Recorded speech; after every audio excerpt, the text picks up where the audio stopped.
Introducing Guy-Philippe, who is Guy-Philippe Goldstein, is coming in from Paris. Guy is a cyber futurist and a sci-fi writer. Guy, all yours. Thank you. Well, if I wanted to flesh out a couple of issues with what is going on and use my own personal toolkit, I would come up with 3 points. When you see that type of situation, don't be afraid to have bold and rational nightmares. That's my key point. Nightmares is important. You always need to focus on problems, just like design thinking. You're not going to build nice futures if it's too nicely. You need to focus on the core problems. And that's part of what is my ongoing trade in a way. That's how I start thinking about cyber, back in the days, back in the mid-1990s, actually, thinking that everybody's going to have computers, computers have problems, so we'll get there. We'll have problems computers. And a bit of the same thing is, with what happened with COVID. Back in the mid-January, you would start to have those nightmares. I would have those. But then you have to rationalize them. What is actually the characteristics of the issue? So you look at the case fatality rate as it was emerging back in January.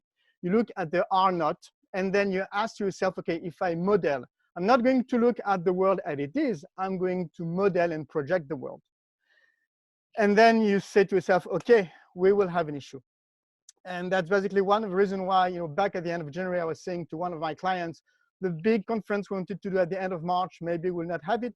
And then the next day I said to my friends, start stockpiling food because it may hit us. We shouldn't be afraid to project nightmares. So that's first part as a toolkit. The second one is, okay, once you do that, you need to develop the stories, the narratives, so that you think about the issue before it happens. And that goes into the whole issue of developing plans and preparation. In a way, when we'll do the post-mortems of all the nations that did the best, we'll see that the best nations were actually the ones who did the pre-mortem before the problem happened. I take the example of South Korea. South Korea had been, knew that it was on the forefront of the potential flu epidemics because of proximity to China. Then it was hit by H1N1, and then it was hit by MERS in 2015. And the reaction to MERS was not great, and they had lots of exchange with WHO. So they started to review plans. One example is the whole the drive-through cars where you can get tested. That was actually coming from plans developed in 2018. Or the whole way they prepared themselves and react. Actually, they had the chance to do not only a game, but a full simulation, a tabletop exercise back in December 2019 to check what would happen if they would have a coronavirus epidemic. So you see that we all talk about resilience, but if you don't have that element of preparation, you can't be really resilient, or you're missing one big piece, but you cannot develop those preparation if you're not afraid to first think about the nightmares. And the last point is, okay, you thought about the nightmares, you developed the preparation because you ran the exercises, but then how come it's applied or not? And I'm saying that because we've seen in the US that actually, back for the last 3-4 years, there have been exercises, both at the government level and at the academic level about what happens if an epidemic takes place. And we see today that many of those lessons were not applied. So why? There are a couple of reasons. Let's put 3. First, you need a bit of discipline, of course. And that may be a reason why some of the Asian countries, either authoritarian or non-authoritarian democracies like Korea or Japan or Taiwan has managed to get through, because there's an element of discipline. But the other point is actually to deviate from discipline when need be. And that goes into the element of what in the military parlance would call a common post, or in the old military parlance would call about off-tracks tactic. That you need a community that is going to react, and you need people to accept, to develop and think about deviations from the plan. And it needs to be community-based. So when we talk about the military, it means that the low-level officers have the ability to deviate because they have better information and they have the ability to independently take another decision. And that's the same on the civilian community. And I think that what Sten talked about with regards to the fantastic work which has been done in Estonia goes actually to that point. It was off-track tactic at the civilian level. Everybody thought they had to take responsibility of what was happening and then acted upon that, which is very different from France. And the last point, why things are put in place, is that you need also a culture of anxiety.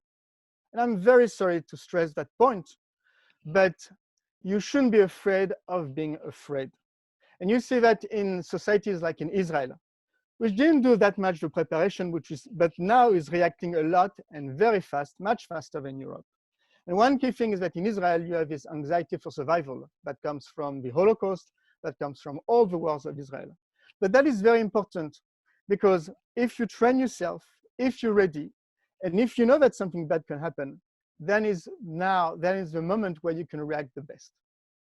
So again, discipline, off-track tactic, but also that element of anxiety, not being afraid of being afraid.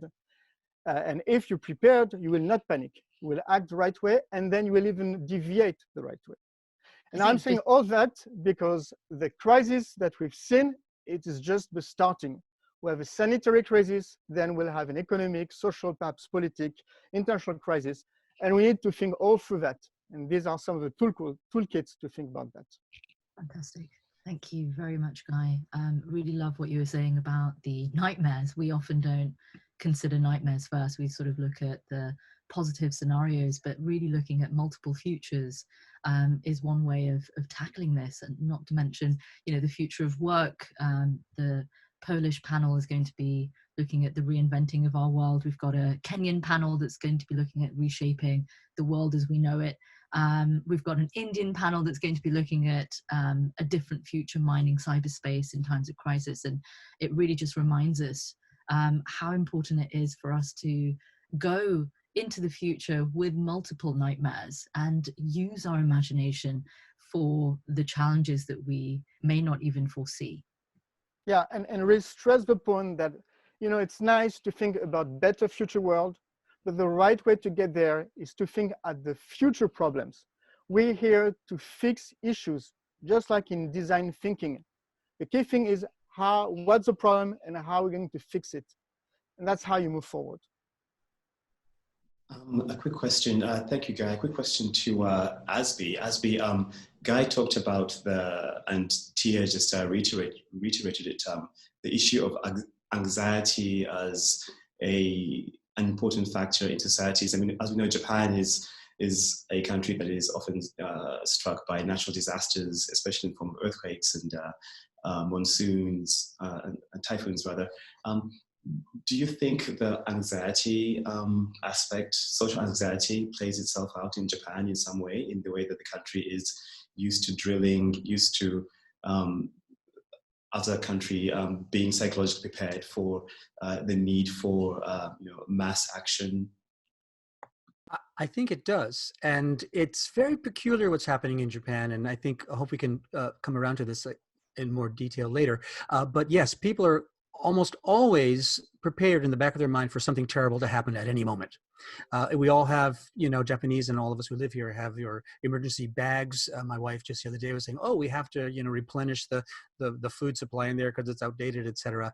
But the earthquake is really the big one, and everything is sort of compared to that, and preparations are somehow adapted from that, but it doesn't often work. We saw it didn't really work after Fukushima because the tsunami was so bad, and the radiation disaster was so bad.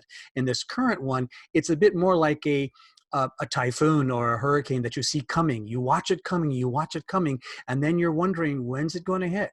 And it is very odd now because things are so normal on the surface, but at the same time, people are sort of prepared. Well, maybe it is going to get worse. So they are buying supplies and buying toilet paper and buying rice and buying lots of things to prepare.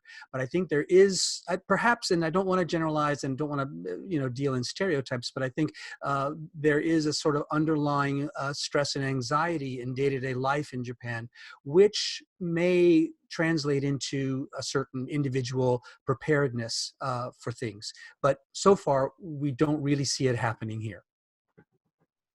You had something. quick to share. Yeah, well, just wanted to respond to Daniela's question is, how do you prepare when you have, how do you deal when you have anxiety, to get the right answer? The answer is very simple. Preparedness, preparation, exercise. Just like in the military, you always exercise for crisis. The same should happen at national state level. We should have, all year long, once a year, a national crisis preparation, all of us. That's it. Guy, thank you. Asby, thank you. Thank you all very much for a very interesting discussion so far. If you have any questions, please do share them